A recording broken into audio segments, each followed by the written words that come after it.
Achievers, selamat pagi dan salam sejahtera buat kita semua. Apa kabar? Semoga tetap sehat dan tambah semangat. Pada pertemuan kita yang kedua ini, kita akan membahas tentang metode pendekatan pendapatan nasional. Saya mau bertanya nih, apakah orang tua kita mempunyai usaha bisnis? Tentu punya.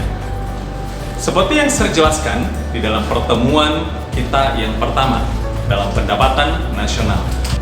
Tentu saja, usaha bisnis atau perusahaan yang dimiliki oleh orang tua kita akan memberikan sumbangan ke dalam pendapatan nasional atau kas pemerintah berupa pajak. Nah, apa-apa saja bidang-bidang produksi yang ada di Indonesia yang memberikan sumbangan, yang memberikan pendapatan nasional kepada kas negara. Ayo kita sebutkan. Yang pertama adalah ekstraktif. Ekstraktif adalah kegiatan produksi yang mengambil langsung dari alam, contohnya adalah pertambangan. Yang kedua adalah agraris. Agraris terdiri dari yang pertama pertanian, yang kedua peternakan, yang ketiga adalah perikanan. Selanjutnya adalah kehutanan. Indonesia terkenal dengan hutan hujan tropis yang banyak memberikan dampak terhadap perekonomian Indonesia. Salah satunya adalah sumbangan terhadap kas negara. Yang keempat adalah jasa. Jasa di Indonesia cukup banyak, bukan? Contohnya adalah bank dan pendidikan. Yang kelima adalah usaha perdagangan.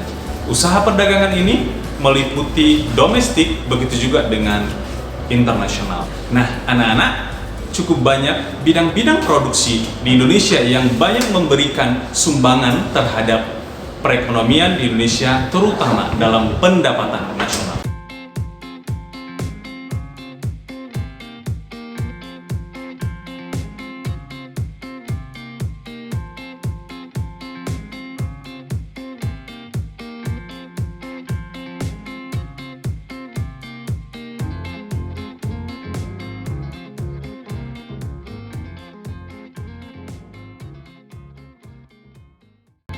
Nah, sekarang kita mau mempelajari metode pendekatan pendapatan nasional. Ada 3 cara untuk menghitung pendapatan nasional dengan 3 metode. Yang pertama adalah metode produksi. Metode pendekatan produksi dengan menjumlahkan seluruh hasil produksi dari seluruh berbagai sektor lapangan dalam jangka waktu 1 tahun. Apa-apa saja itu? Yang pertama adalah agraris, yang kedua adalah ekstraktif, yang ketiga adalah jasa, yang keempat adalah perdagangan. Dan yang kedua adalah metode pendekatan pendapatan, yaitu menjumlahkan seluruh hasil pendapatan rumah tangga konsumsi dalam jangka waktu 1 tahun berupa sewa, upah, laba, dan bunga. Yang ketiga adalah metode pendekatan pengeluaran. Metode pendekatan pengeluaran dilakukan dengan menjumlahkan seluruh pengeluaran konsumsi berupa investasi, pengeluaran pemerintah, pengeluaran rumah tangga konsumsi, dan ekspor impor.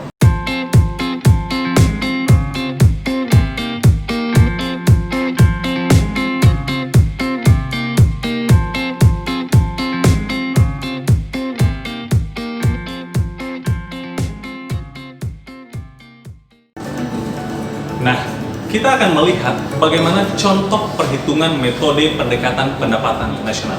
Mari kita simak tayangan berikut. Baik anak-anak, sekarang kita akan melihat contoh-contoh perhitungan metode pendekatan pendapatan nasional. Yang pertama adalah metode pendekatan produksi. Kita harus melihat dan mengetahui kembali pengertian daripada pendekatan produksi. Metode ini menggunakan nilai tambah produk atau disebut dengan value add atau nilai produk jadi. Yang dimaksud dengan nilai tambah atau value add adalah selisih antara nilai output barang jadi itu sendiri dan nilai input atau barang mentah. Kenapa harus dilakukan perhitungan nilai tambah? Agar tidak terjadi perhitungan ganda atau disebut dengan double counting. Apa akibat yang dilakukan jika terjadi perhitungan ganda? Yang pertama, suatu produk hasil produksi digunakan sebagai bahan baku untuk produksi yang lain. Artinya, dapat dihitung 2 kali. Yang kedua, nilai produk juga dapat dihitung sebanyak 2 kali, sehingga menimbulkan nilai yang sangat besar. Baik, kita akan melihat contoh dalam tabel sektor produksi suatu negara. Adanya 5 sektor produksi, di mana dalam tabel tersebut ada 4 kolom yang memuat sektor produksi, nilai input, nilai output, dan nilai tambah. Pertanian, nilai inputnya 300, nilai outputnya 0, sehingga nilai tambahnya adalah 400. Pabrik benang, nilai inputnya 400, nilai outputnya 300, nilai tambahnya 100. Pabrik tekstil, nilai inputnya 600, nilai outputnya 400, dan nilai tambahnya 200. Industri garment, nilai inputnya 800, nilai outputnya 600, dan nilai tambahnya 200. Perdagangan, nilai inputnya 1000, nilai outputnya 800, nilai tambah 200. Sehingga total dari nilai input keseluruhan adalah 3100 dan total nilai output keseluruhan adalah 2100. Sehingga nilai tambahnya adalah nilai input dikurang dengan nilai output menghasilkan 1000. Yang kedua adalah metode pendekatan pendapatan. Dirumuskan dengan R tambah W tambah I tambah P, atau pendapatan nasional sama dengan sewa tanah tambah upah tambah bunga tambah dengan laba. Kita lihat contoh perhitungan soalnya. Diketahui komponen perhitungan pendapatan nasional. Ada sewa tanah 1 juta rupiah, upah tenaga kerja 500.000 rupiah, bunga modal 200.000 rupiah, laba pengusaha 10.000 rupiah, pengeluaran konsumsi 1 juta, pengeluaran investasi 750.000. Hitunglah besarnya pendapatan nasional dengan menggunakan pendekatan pendapatan. Baik, kita langsung memasukkan angka-angka tersebut. Sewa tanah 1 juta, upah 500.000, bunga 200.000, dan laba 10.000. Pendapatan nasional sama dengan R tambah W tambah I tambah P. 1 juta ditambah dengan 500.000 tambah 200.000 tambah 10.000 menghasilkan 1.710.000. Dan yang ketiga adalah metode pendekatan pengeluaran atau yang biasa disebut dengan GIGSEM. C tambah I tambah G tambah buka kurung ekspor dikurang dengan impor. Konsumsi ditambah investasi tambah pengeluaran pemerintah ditambah ekspor dikurang dengan impor. Kita lihat contoh perhitungan soal. Jumlah konsumsi dalam suatu negara ada 200.000. Jumlah investasi ada 150.000. Jumlah pengeluaran pemerintah 165.000. Jumlah ekspor 185.000. Jumlah impor 50.000. Jumlah penduduk. Jumlah penduduk ada sebanyak 200 juta jiwa.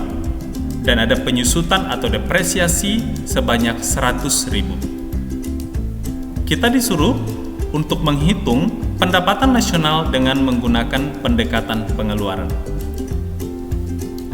Baik, kita lihat angkanya. Konsumsi tadi 200.000, investasi 150.000, pengeluaran pemerintah 165.000, ekspor 185.000 dan impor 50.000. Pendapatan nasional sama dengan konsumsi ditambah investasi ditambah pengeluaran pemerintah tambah buka kurung ekspor dikurang dengan impor. 200.000 tambah 150.000 tambah 165.000 tambah buka kurung 185.000 dikurang 50.000 menghasilkan Rp650.000. Jadi, demikian contoh-contoh perhitungan pendekatan pendapatan nasional dengan menggunakan 3 metode.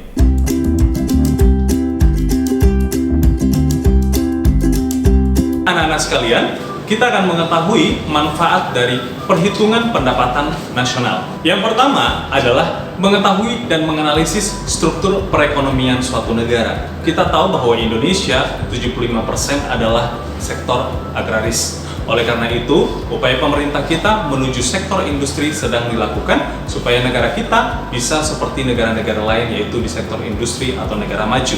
Yang kedua, membandingkan perekonomian dari tahun ke tahun. Nah, ini sebagai data analisis daripada pemerintah bagaimana meningkatkan perekonomian negara kita. Yang ketiga adalah membandingkan perekonomian antar daerah, baik itu antar provinsi maupun antar kabupaten. Anak-anak, untuk lebih memahami dan memperdalam materi tentang metode pendekatan pendapatan nasional, mari kalian membaca buku di Lensa Kegiatan Ekonomi kelas 11, halaman 4 sampai halaman 8. Sampai bertemu minggu depan. Terima kasih.